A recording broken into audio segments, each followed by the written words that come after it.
Welcome back to YouTube channel. എല്ലാവർക്കും ഒരു happy Christmas.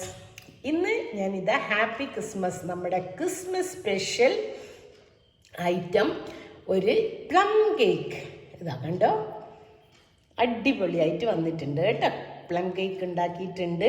അപ്പം ഇത് നമ്മൾ റമ്മോ വിസ്കിയോ ഒന്നിലും സോക്ക് ചെയ്തിട്ടല്ല, ഓറഞ്ച് ജ്യൂസിലാണ് ഡ്രൈ ഫ്രൂട്ട്സ് എല്ലാം സോക്ക് ചെയ്തത്.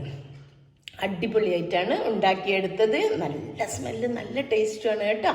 അപ്പോൾ എങ്ങനെയാണ് ഇത് ഉണ്ടാക്കിയെന്ന് റെസിപ്പിയിലേക്ക് പോകുന്നതിൻ്റെ മുന്നേ നിങ്ങൾ എൻ്റെ ചാനൽ ഇഷ്ടപ്പെട്ടാൽ ഒന്ന് ലൈക്ക് ചെയ്യുക, അതുപോലെ റിലേറ്റീവ്സിനും ഫ്രണ്ട്സിനും ഒക്കെ ഒന്ന് ഷെയർ ചെയ്യുക. പിന്നെ സബ്സ്ക്രൈബ് ചെയ്യാത്തവരുണ്ടെങ്കിൽ ഒന്ന് സബ്സ്ക്രൈബ് ചെയ്ത് സപ്പോർട്ട് ചെയ്യുക. ഇതുവരെ നിങ്ങൾ എന്നെ സപ്പോർട്ട് ചെയ്തതിന് വളരെ വളരെ താങ്ക്സ് ഉണ്ട്. Thank you very much. അപ്പം നമുക്ക് ഇനി റെസിപ്പിയിലേക്ക് പോകാം കേട്ടോ. എങ്ങനെയാണ് ഈ അടിപൊളി കേക്ക് ഉണ്ടാക്കിയെന്ന് നോക്കാം.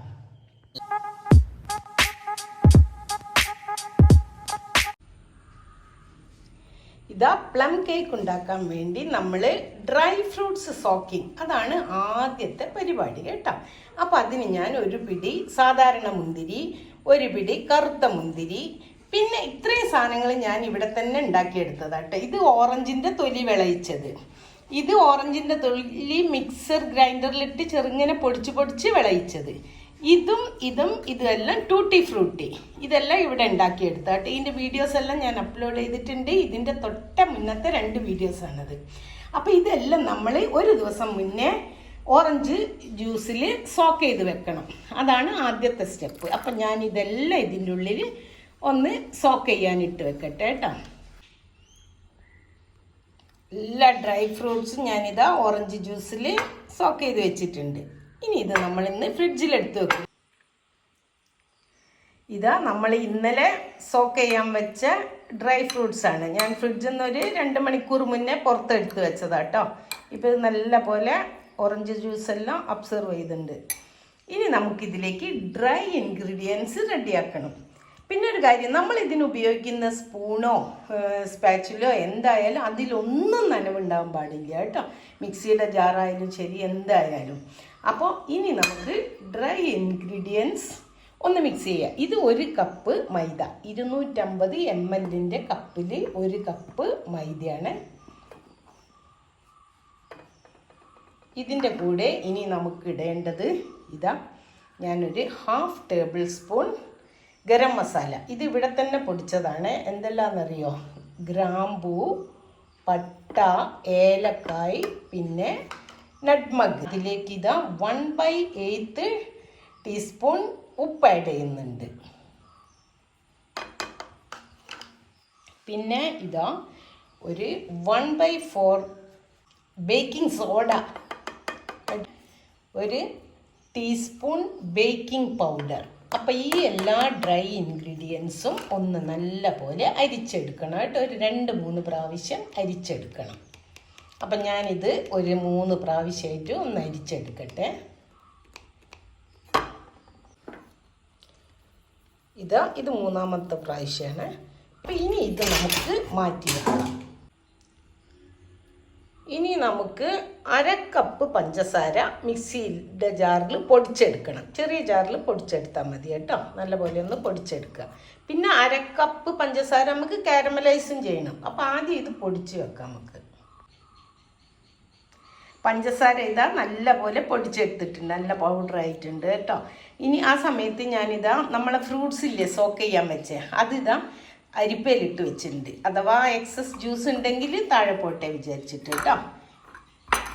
അപ്പോൾ ഇത് ഇവിടെ ഇരിക്കട്ടെ. ഇനി നമുക്ക് പഞ്ചസാര സിറപ്പ് ഉണ്ടാക്കണം. അതായത് പഞ്ചസാര കാരമലൈസ് ചെയ്യണം, ഒന്ന് കരിച്ചെടുക്കണം. ഇനി അത് ചെയ്യാം. പഞ്ചസാര കാരമലൈസ് ചെയ്യാൻ ഞാനൊരു സ്റ്റീലിൻ്റെ കുക്കറാണ് വെച്ചത് കേട്ടോ. ഒരു അടികട്ടിയുള്ള എന്തെങ്കിലും പാത്രം വെച്ചാൽ മതി നിങ്ങൾ. അപ്പോൾ ഇതിൽ വെള്ളമൊന്നും ഒഴിക്കേണ്ട. അപ്പം ഇതാ 1/4 കപ്പ് പഞ്ചസാര ഞാൻ ഇതിലിട്ട് കൊടുക്കുക. ഇത് തന്നാലെ തന്നെ ഉരുകി വരും. കുറച്ച് ഉരുകി വരുമ്പോൾ നമുക്കൊന്ന് ഇളക്കി കൊടുക്കാം. കുറച്ച് ബ്രൗൺ ആയി വരട്ടെ. സോറി, 1/4 കപ്പല്ല, 1/2 കപ്പാണ് പഞ്ചസാര ഇട്ടത്. മാറിപ്പോയതാ, സോറി. അപ്പോൾ ഇതാ സൈഡിൽ നിന്നെല്ലാം ഉരുകി വരുന്നുണ്ട് കേട്ടോ. നമ്മൾ ഇളക്കൊന്നും വേണ്ട. കുറച്ച് നേരം അങ്ങനെ വെച്ചാൽ നല്ലപോലെ ഉരുകി വരും. അപ്പം നമുക്കൊന്ന് ഇളക്കി കൊടുക്കാം കേട്ടോ. അതേസമയം നമ്മൾ ഒരു 1/2 കപ്പ് വെള്ളം ഇപ്പുറത്തെ അടുപ്പിൽ ചൂടാക്കാൻ വെക്കണം കേട്ടോ. വെള്ളം നമുക്ക് ആവശ്യമുണ്ട്. ഇതൊന്ന് തിളക്കട്ടെ. ഇതാ സൈഡിൽ നിന്നെല്ലാം ഉരുകി വരുന്നുണ്ട്. ആ സമയത്ത് നമ്മളിങ്ങനെ കുക്കർ കൊണ്ട് ഒന്നിച്ചൊന്ന് ചെരിച്ചു കൊടുത്താൽ മതി. ചിലപ്പോൾ സ്പൂണിട്ട് ഇളക്കിയാൽ സ്പൂണിൽ മുഴുവൻ പറ്റി പിടിക്കും. കുറച്ചുകൂടെ ഉരുകിയിട്ട് നമുക്ക് എന്തെങ്കിലും സ്പൂൺ ഉപയോഗിക്കാം. ഇതാ പഞ്ചസാര എല്ലാം ഇപ്പം നല്ലപോലെ ഉരുകിയിട്ടുണ്ട്. ഒന്നുകൂടെ ഉരുകട്ടെ കേട്ടോ. എന്നിട്ട് ഇതിൻ്റെ കളറൊന്ന് ഒരു ഡാർക്ക് കളറായി കിട്ടണം നമുക്ക്. ഇപ്പോൾ ഒരു തേൻ്റെ കളറില്ലേ, ഇതുപോലെ കുറച്ചുകൂടി ഡാർക്കായാലേ കേക്കിനും നല്ല കളറ് കിട്ടും. ഇനി ഫ്ലെയിം അധികം കൂട്ടി വെക്കരുതേ, കരിഞ്ഞു പോകും. അധികം കരിഞ്ഞാൽ ഒരു കയ്പ്പ് രസമായിരിക്കും. അപ്പോൾ ഇതാ ഡാർക്ക് കളറായിട്ടുണ്ട്. പിന്നെ കുറച്ച് പതഞ്ഞ് വരുന്നുണ്ട് കേട്ടോ. ഈ സമയം നമ്മൾ എന്ത് ചെയ്യുക വെച്ചാൽ സ്റ്റൗ ഒന്ന് ഓഫ് ചെയ്യാം. എന്നിട്ട് നമുക്ക് നമ്മൾ ഉണ്ടാക്കി വെച്ച ചൂടുവെള്ളം ഉണ്ടല്ലോ, തിളയ്ക്കുന്ന വെള്ളം, അത് കുറേശ്ശെയായി ഒഴിച്ചു കൊടുക്കുക. കുറച്ച് ദൂരം ഒന്ന് ഒഴിക്കണം, കണ്ടോ? അപ്പം നമ്മൾ വളരെ കെയർഫുള്ളായിരിക്കണം. തടി കാത്തിട്ട് വേണം എല്ലാം ചെയ്യാൻ കേട്ടോ. ഇപ്പോൾ അതാ നല്ല കളറായി വന്നിട്ടുണ്ട് കേട്ടോ. നമ്മൾ പ്രതീക്ഷിച്ച അതേ കളറ്. ഇടയിൽ ഞാൻ സ്റ്റൗ ഓഫ് ചെയ്തിട്ടാണ് ചൂടുവെള്ളം ഒഴിച്ചത്. ഇപ്പോൾ അത് രണ്ടാമതും കത്തിച്ച് വെച്ചതാണ്. തിളയ്ക്കുന്നുണ്ട് കേട്ടോ. നല്ല പോലെ ഒരു തിള വരട്ടെ.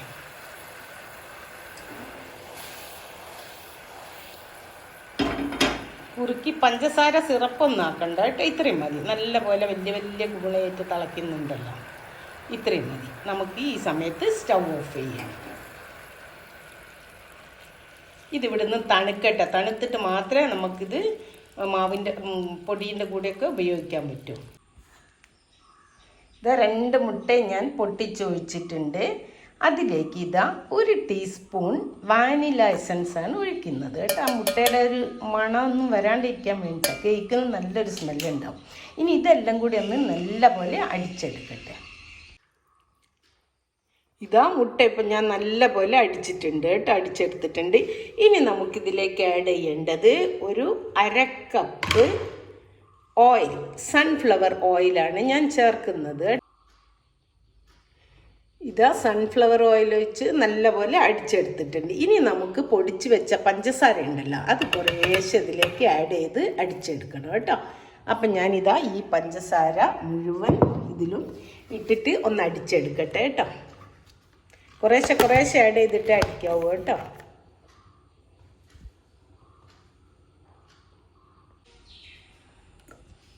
നമ്മളിതാ ഓറഞ്ച് ജ്യൂസിൽ സോക്ക് ചെയ്യാൻ വെച്ചില്ലേ, ആ ഫ്രൂട്ട്സ് അരിച്ച് വെച്ചതാണ്. ഒരു പാത്രത്തിലേക്ക് ഇടുക. ഉണങ്ങിയ പാത്രം അയക്കണം. എപ്പോഴും ഞാൻ പറഞ്ഞു, എല്ലാ പാത്രങ്ങളും ഉണങ്ങിയതായിരിക്കണം. അതിലിട്ടിട്ട് നമ്മൾ അളന്ന് വെച്ച മൈദ ഇല്ല, ഇതിൽ നിന്ന് തന്നെ ഒരു കുറച്ച് മൈദപ്പൊടി എടുക്കുക. മിക്സ് ചെയ്ത പൊടിയാണല്ലോ, അതിലിട്ട് ഒന്ന് മിക്സ് ചെയ്ത് വെക്കണം, കുഴച്ച് വെക്കണം. എന്തിനാണെന്നറിയാം, ഇത് ഫ്രൂട്ട്സ് അതിൽ കൂടെ ഇടുമ്പം കേക്കിൻ്റെ അടിയിൽ പോയി ഒരു സ്ഥലത്ത് പോയി അടിഞ്ഞു കൂടാതിരിക്കാനാണ്. ചിലപ്പം നമ്മൾ കേക്കൊക്കെ ഉണ്ടാക്കിയാൽ ഈ ഇട്ട നട്ട്സും ഫ്രൂട്ട്സും എല്ലാം ഒരു സ്ഥലത്ത് പോയിട്ട് അടിഞ്ഞു കൂടി വെക്കും. അതേസമയം ഞാനിതാ ഇവിടെ ഒരു പാത്രം അടുപ്പത്ത് വെച്ചിട്ടുണ്ട്. ബിരിയാണി പോട്ടാണ്. അതിൻ്റെ ചെറിയൊരു ഹോളുണ്ടല്ലോ ഇവിടെ, അത് നമ്മളിതാ ഞാനൊരു പേപ്പർ വെച്ച് അടച്ചു കൊടുത്തതാണ് കേട്ടോ. അതിലൂടെ ഒന്ന് ചൂട് നഷ്ടപ്പെടരുത്. അതേസമയം ഇതാ കേക്ക് ടിന്നും റെഡിയാക്കി വെച്ചിട്ടുണ്ട് കേട്ടോ. ഓയിൽ പേപ്പർ എല്ലാം വെച്ച് റെഡിയാക്കിയതാണിത്. ബട്ടർ പേപ്പർ അടിയിൽ കുറച്ച് വെണ്ണ തടവിയിട്ട് അതിൻ്റെ മേലെ ബട്ടർ പേപ്പർ ഈ ഷേപ്പിൽ വെട്ടി ഒട്ടിച്ചതാണ്.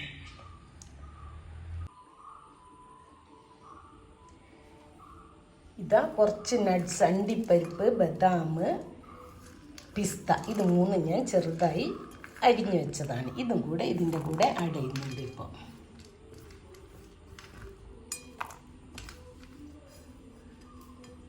ഇതൊന്ന് നല്ലപോലെ മിക്സ് ചെയ്ത കുറച്ച് ഞാനിവിടെ വെച്ചിട്ടുണ്ട്. ഇതൊന്ന് ലാസ്റ്റ് കേക്കിൻ്റെ മേലെ ഡെക്കറേറ്റ് ചെയ്യാനായിട്ട്. അപ്പോൾ ഇതിൻ്റെ കൂടെ ഒന്ന് മിക്സ് ചെയ്യാം. കേക്ക് മിക്സിങ് ആരംഭിക്കാം കേട്ടോ.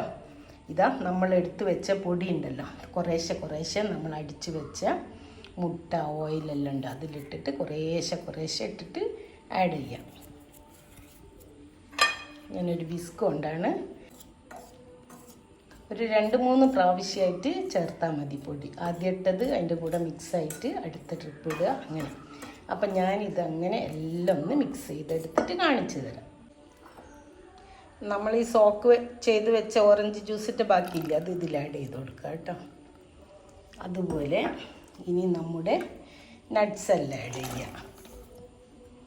നട്ട്സ് ആഡ് ചെയ്തിട്ട് ഇതുപോലെ ഒന്ന് മിക്സ് ചെയ്ത് കൊടുക്കുക. ഇനി ഇപ്പം ഇത് കുറച്ച് തിക്കല്ലേ, ഇനിയാണ് നമ്മുടെ കാരമലൈസ് ചെയ്ത് പഞ്ചസാര സിറപ്പ്. ഇത് കുറേശ്ശെ ആഡ് ചെയ്യുക കേട്ടോ. എന്നിട്ടൊന്ന് മിക്സ് ചെയ്ത് നോക്കുക, കൂടുതലായി പോണ്ട.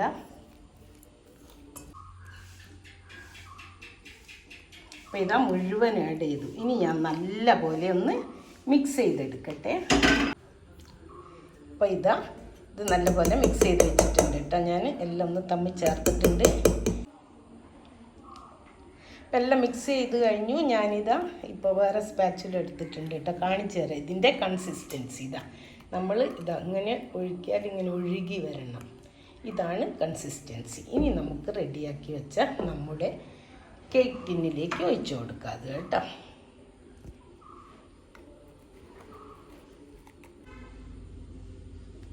ഇതപ്പോൾ എല്ലാം ഇതിൽ ആക്കിയിട്ട് ഇനി നല്ല പോലെ ഒന്ന് ടാപ്പ് ചെയ്യണം കേട്ടോ. എന്തിനറിയാം, എക്സ്ട്രാ എയർ ബബിൾസ് എല്ലാം ഉണ്ടെങ്കിൽ ഒന്ന് പോകട്ടെ.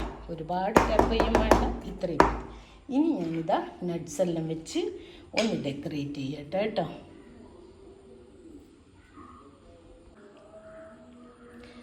ഇപ്പോൾ നമ്മളിത് ഡെക്കറേറ്റ് ചെയ്ത് വെച്ചിട്ടുണ്ട്. ഇനി നമുക്ക് ഇവിടെ ഇങ്ങനെ കടായി നല്ല പോലെ ചൂടായി നിൽക്കുക കേട്ടോ. ഇതിലേക്ക് വെച്ച് കൊടുക്കാം. കേക്ക് ടിന്നിലേക്ക് ഇറക്കി വെച്ചിട്ടുണ്ട്. ഇറക്കി വെക്കുമ്പോൾ നിങ്ങൾ വളരെ ശ്രദ്ധിക്കണം കേട്ടോ, കൈയൊന്നും പൊള്ളിപ്പോരുത്. ഇത് വളരെ ചൂടായത്. ഇനി വേഗം തന്നെ അടച്ചു വെക്കാം നമുക്ക്. മൂടി വെച്ചിട്ടുണ്ട്. ഇനി നമുക്കൊരു 30 മിനിറ്റ് കഴിഞ്ഞിട്ട് ഒന്ന് നോക്കാം കേട്ടോ. ഫ്ലെയിം ഒന്ന് കൂട്ടിക്കൊടുക്കുക. ഒരു 5 മിനിറ്റ് ഹൈ ഫ്ലെയിമിൽ വെക്കുക. അത് കഴിഞ്ഞിട്ട് മീഡിയം ടു ലോയിൽ വെക്കണം. ഇപ്പം 5 മിനിറ്റ് ഹൈ ഫ്ലെയിമിൽ ആയിട്ടുണ്ട് കേട്ടോ. ഇനിയിപ്പം ഞാനൊന്ന് മീഡിയം ടു ലോ ഫ്ലെയിമിലാക്കുകയാണ്. അതായത് മീഡിയത്തിൻ്റെയും ലോൻ്റെയും ഇടയിൽ. ഇനി നമുക്ക് 30 മിനിറ്റ് കഴിഞ്ഞിട്ട് ഒന്ന് നോക്കാം. ഇപ്പം 55 മിനിറ്റായി. ഇനി നമുക്കൊന്ന് നോക്കാം. ഇപ്പം കണ്ടിട്ട് ഏകദേശം ആയിട്ടുണ്ട് തോന്നുന്നു കേട്ടോ. ഇനി നമുക്കൊന്ന് നമ്മുടെ പപ്പടക്കോല് കൊണ്ട് ഒന്ന് കുത്തി നോക്കാം കേട്ടോ. ഇതിപ്പോൾ ക്ലീനാണ് കണ്ടോ, ഇതിലൊന്നുമില്ല. അപ്പം അതിൻ്റെ അർത്ഥം ഇത് റെഡി ആയിട്ടുണ്ട് എന്ന് കേട്ടോ. പതുക്കനും തൊട്ട് നോക്കാം കേട്ടോ. ഇപ്പോൾ ഒട്ടുന്നൊന്നുമില്ല കണ്ടോ, കയ്യിലൊന്നും പറ്റുന്നില്ല. ഇനി ഇതൊന്ന് തണുക്കട്ടെ, എന്നിട്ട് നമുക്ക് ഡിമോൾഡ് ചെയ്യാം. ഇപ്പോൾ ഇന്ന് എടുക്കുന്നതിനേക്കാളും നല്ലത് ഇത് നാളെ എടുക്കുക. അപ്പം നമുക്കിതിന് ബാക്കി നാളെ നോക്കാം കേട്ടോ. ഞാൻ സ്റ്റൗവിൽ നിന്ന് ഇറക്കി വെച്ചിട്ടുണ്ട് കേട്ടോ. ഈ പാത്രത്തിൽ തന്നെയാണ് വെക്കുന്നത്. വേറെ പാത്രത്തിലേക്ക് മാറ്റിയാൽ ചിലപ്പോൾ രാത്രിയെല്ലാം ഉറുമ്പൊക്കെ വന്നാലോ. അപ്പോൾ ഇതിൻ്റെ മേലെ നമുക്കൊരു വൃത്തിയുള്ളൊരു തുണി ഇട്ട് കൊടുക്കുക കേട്ടോ. എന്തിനാ അറിയാം, അതിൻ്റെ ഇവാപ്പറേറ്റ് ചെയ്ത് തിരിച്ചതിലേക്ക് തന്നെ വീഴാണ്ടിരിക്കാനാണ് ഇങ്ങനെ വെള്ള ഒരു തുണി ഇടുന്നത്. ഏത് തുണിയാലും വെള്ള വൃത്തിയുള്ള തുണി ആയാൽ മതി കേട്ടോ. അപ്പം ഇങ്ങനെ അടച്ചു വെക്കാം. കുറച്ച് കഴിഞ്ഞിട്ട് ഇതിൻ്റെ ലിഡും ഇട്ട് വെക്കാം കേട്ടോ. രാത്രി ഉറുമ്പൊന്നും വരണ്ട. അപ്പം നമുക്ക് നാളെ നോക്കാം. ഇപ്പം പിറ്റേ ദിവസമായി. ഞാൻ അതേ പാത്രത്തിൽ തന്നെയാണ് വെച്ചത് കേട്ടോ, ഒന്നും ചെയ്തിട്ടില്ല. നമുക്ക് തുണിയെടുത്ത് മാറ്റാം. എന്താ ഒരു സ്റ്റൈല്. ഇനി നമുക്കിത് നല്ല ഉറപ്പുണ്ടെങ്കിൽ ഒന്ന് സൈഡ് വിടർത്തി കൊടുക്കണം. ഇങ്ങനെ ഇതത്ര ബലമൊന്നുമില്ല കണ്ടിട്ട്. അപ്പം ഞാൻ ഇതൊന്ന് പ്ലേറ്റിലേക്ക് ഡിമോൾഡ് ചെയ്യട്ടെ. പ്ലേറ്റിലേക്ക് ഡിമോൾഡ് ചെയ്തിട്ടുണ്ട്. ഇനി നമുക്കിതിൻ്റെ അടിയിൽ വെച്ച ബട്ടർ പേപ്പർ ഒന്ന് എടുത്തു കൊടുക്കാം കേട്ടോ. നല്ല കറക്റ്റായിട്ട് വന്നിട്ടുണ്ടോ, കരിഞ്ഞിട്ടുമില്ല, ഒന്നുമില്ല. കണ്ടല്ലോ നിങ്ങൾ, വളരെ പെർഫെക്റ്റായിട്ട് വന്നിട്ടുണ്ട്. അതുപോലെ ഇതിൻ്റെ കളറും നല്ല കളറായിട്ട് വന്നിട്ടുണ്ട് കേട്ടോ.